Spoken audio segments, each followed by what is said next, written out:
기독교 고전 중에 가장 많이 읽히는 책은 존 버년이 쓴 철로역정입니다. 존 버년은 자신의 꿈 이야기라고 소개하고 이야기를 전개했습니다. 이야기의 주인공은 손에 들고 있던 성경을 펴서 읽다가 어찌할꼬 하며 울부짖었습니다. 주인공은 성경에서 읽은 내용을 아내와 자식들에게 들려주었습니다. 머지않아 우리가 사는 도시에 하늘로부터 큰 불이 쏟아져 내려와 도시가 온통 잿더미가 된다고 하더구나. 우리가 구원받을 수 있는 어떤 길을 발견하지 못한다면 나 자신은 물론 당신과 귀여운 너희들까지 모두 죽게 될 거야. 주인공은 가족들에게 함께 이 도시를 떠나자고 설득했습니다. 그러자 가족들은 주인공을 미친 것으로 여겼습니다. 주인공은 가족들의 반대도 불구하고 죄의 짐을 벗기 위하여 멸망의 도시 장망성을 떠나서 시온산 꼭대기에 있는 천성으로 향하는 긴 순례길을 떠나게 됩니다. 멸망의 도시를 떠나는 첫 단계는 영적 각성, 깨달음이었습니다. 사람은 존귀한 존재입니다. 하지만 깨달음이 없으면 멸망하는 짐승과 다를 바 없습니다. 그러면 어떻게 해야 깨달음을 얻을 수 있을까요? 철로역정의 주인공이 성경을 읽고 깨달음을 얻은 것처럼 우리도 성경을 읽음으로 구원이 필요함을 깨달아야 합니다. 우리 책장에 만 권의 책이 있어도 성경이 없으면 죽은 책장입니다. 성경을 읽고 깨닫는 사람이 복 있는 사람입니다.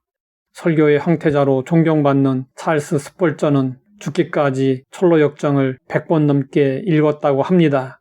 스펄전은 자신이 철로역정을 사랑하는 이유는 성경의 진리를 배경으로 쓰여졌기 때문이라고 했습니다. 멸망의 도시는 이사야에 언급되어 있습니다. 그날에 애굽 땅에 가나안 방언을 말하며 만군의 여호와를 가리켜 맹세하는 5 성읍이 있을 것이며 그 중에 하나를 멸망의 성읍이라 칭하리라. 멸망의 성읍이 곧 장망성입니다.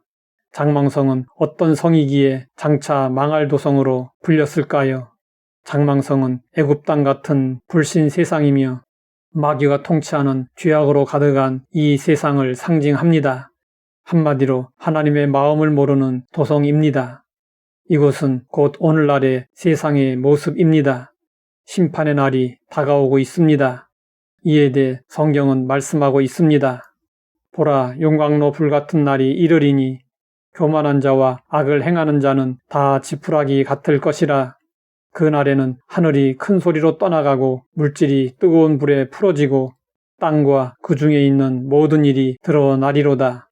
노아 때는 하나님이 물로 심판하셨지만 마지막 때에는 불로 심판하십니다. 하나님은 불심판과 동시에 구원의 길도 예비해 놓으셨습니다. 그 구원의 길은 무엇일까요? 하나님의 아들이신 예수님을 구주로 영접하고 죄를 회개하고 믿음으로 사는 것입니다. 성도들은 애굽 같은 불신 세상에 살다가 예수님의 보혈의 은혜로 구원받고 성령님의 인도를 받아 광야를 지나 하나님의 도성을 향하여 나아가는 영적 순례자입니다. 그런데 아직도 장망성을 떠나지 못하고 마귀에게 붙잡혀 사는 사람들이 많습니다. 이들을 깨우치고 인도하는 것이 성도들에게 주어진 사명입니다. 장망성을 떠난 것은 시작에 불과합니다. 하늘 도성으로 계속 나아가야 합니다. 아브라함은 우상의 도시 갈대아우르를 떠났을 뿐 아니라 말씀의 인도를 따라 약속의 땅 가나안으로 들어갔습니다. 그리고 마침내 약속의 자손을 얻고 순례의 길을 무사히 마침으로 믿음의 조상이 되었습니다. 라합은 자신이 살고 있는 여리고가 곧 무너질 장망성인 줄 알았습니다. 그래서 라합은 여리고를 정탐하러 온 이스라엘의 정탐꾼들을 숨겨주었습니다. 라합은 여호와의 구원에 소망을 두었으며 마침내 하나님의 백성이 되었고 예수님의 조상이 되었습니다. 장망성을 떠날 때는 미련을 끊는 단호한 결심이 필요합니다. 그런데 롯은 이 점에 있어서 많이 부족했습니다. 의로운 롯은 소돔의 죄악으로 인해 고통을 당했습니다. 롯은 소돔이 장망성임을 알았지만 떠날 때 미련 때문에 지체했습니다. 비록 지체했지만 결국 천사의 강권적인 인도를 따름으로 하나님의 불심판을 면했습니다. 장망성에 미련을 갖지 말아야 합니다.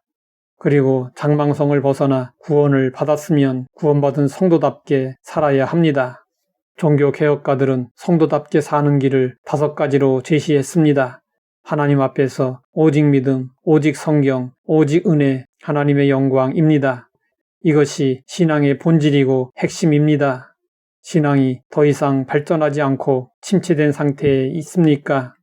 신앙의 본질과 핵심에 집중하고 순수성을 되찾아야 합니다. 그래야 온전한 믿음을 가질 수 있고 순례길의 목적지 영원한 하나님의 나라에 무사히 이룰 수 있습니다. 하나님 아버지, 구원이 필요함을 깨닫게 하시니 감사합니다. 장망성을 떠나 저 멀리 배는 시온성을 향하여 날마다 나아가게 하옵소서. 예수님의 이름으로 기도드립니다.